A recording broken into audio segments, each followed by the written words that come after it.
Buenos días. Siguiente tema es infecciones por hongos en UCIs. Vemos que existe un aumento en la incidencia en los últimos años. La mitad de las infecciones por hongos pertenecen a UCI. La candidemia es el doble en UCI. Se valora que el costo es alrededor de 320 millones de dólares. Y sobre todo existe aspergilosis, un paciente por un día de hospitalización el costo es alrededor por aspergilosis de $60.000.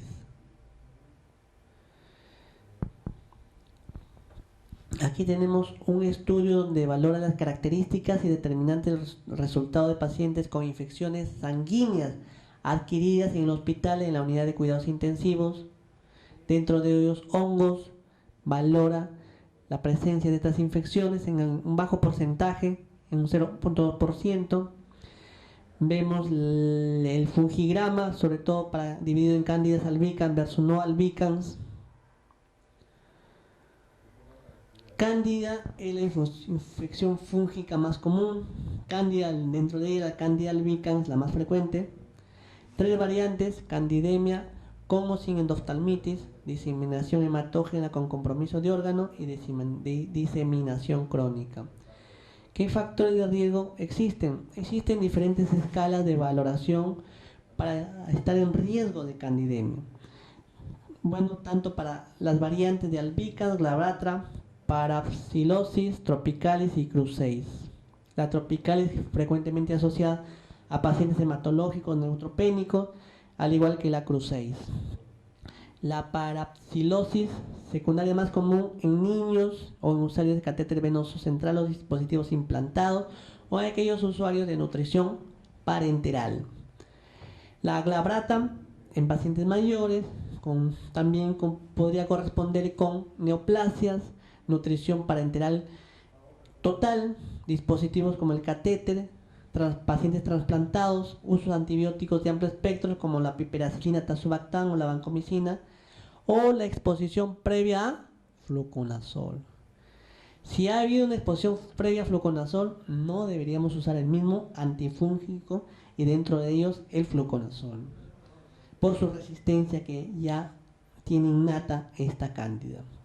Cándida albicans, corticoides, la estancia prolongada, el uso antimicrobiano prolongado, la presencia de agentes inmunosupresores, el uso de quimioterapia, diabetes, edad, dispositivos, cirugía cardíaca, nutrición parenteral, pancreatitis, neutropénicos, aquellos que están en terapia de reemplazo renal, malnutridos, trauma mayor, quemados más del 50% del sitio corporal. El diagnóstico se basa de candidemia con sangre, son los hemocultivos, pero estos hemocultivos tienen solo una sensibilidad del 70%. Se requiere largo tiempo de incubación, negativos a muestras de profundidad y cuando hay profilaxis con fluconazol.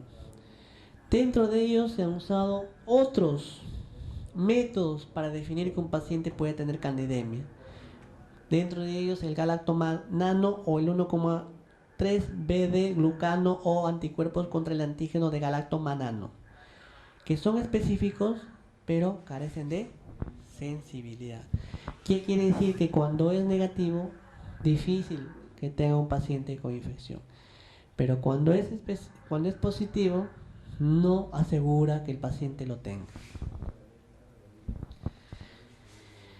Entonces, acá valora los niveles de glucano sérico, que no son específicos para la presencia de infecciones fúngicas en pacientes de unidad de cuidados intensivos. Tienen un valor predictivo negativo, una sensibilidad de 93.3, una especificidad baja, valor predictivo negativo de 97.8. ¿Qué quiere decir esto? Que si el examen es negativo, es difícil que el paciente tenga estando negativo. Significa el valor predictivo negativo, pero tiene algo que lo modifica, como el nivel de hemoglobina, bilirrubinas y triglicéridos. El Candida Score es un cándida muy utilizado en España. Se encontró que la cirugía reciente, la colonización, la multifocalidad de esta colonización, el uso de nutrición parenteral, la sepsis severa son factores de riesgo. Aquellos que tienen un score cándida mayor o igual a 2 tienen un alto beneficio de recibir terapia antifúngica. Acá tenemos el score cándida, donde están los parámetros, la colonización multifocal, la cirugía atrás la admisión a UCI, el punto de vista sepsis severa y la nutrición parenteral total. Vemos que presencia sepsis severa ya pone 2 puntos. ¿Cuál es la utilidad de este score cándida para discriminar entre colonización y candidiasis invasiva en pacientes no neutropénicos? Es altamente improbable que un paciente crítico con score cándida menor a 3 tenga colonización por cándida. Colonización por cándida es subsecuente infección en paciente crítico. Acá valoraron el uso previo de antibióticos, el aumento de la severidad del Apache y la intensidad de la colonización de cándida. Es una herramienta que permite diferenciar entre sepsis grave y shock séptico, que se beneficiarían de tratamiento antifúngico temprano, de una puntuación más de 3, de aquellos para los que la candidiasis invasiva es altamente improbable, con una puntuación menos de 3. ¿Cuál es la significancia? Por ejemplo, generalmente nos salen hongos, sifas en orina, hongos, sifas en aspirado endotraqueal. Entonces, ¿cuál es la significancia de aislar especies de cándida, dentro de ellos en muestras de la vía aérea en paciente crítico?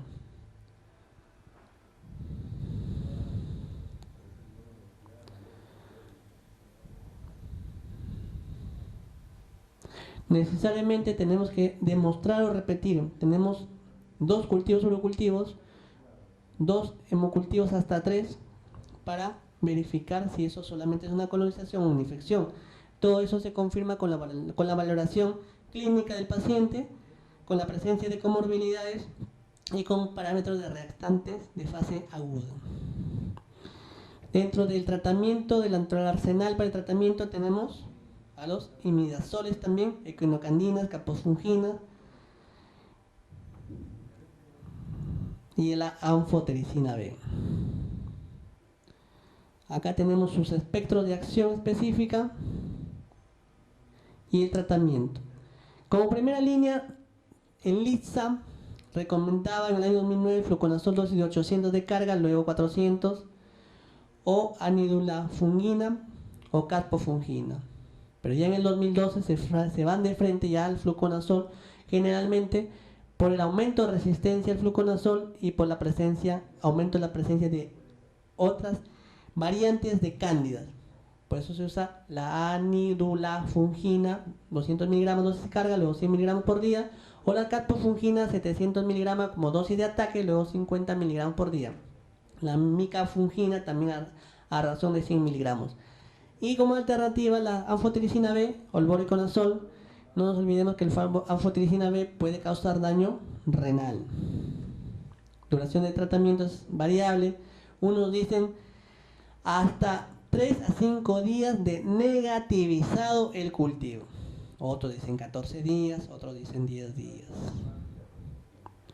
¿Debe removerse el catéter venoso central? Si no se demuestra que está infectado, no. Si no se demuestra que hay candidemia, no. Mejor antifúngico es que logra unas concentraciones adecuadas en el sitio específico y que disminuye el tiempo de su uso. Para aspergilosis, es alta muerte con este tipo de gérmenes.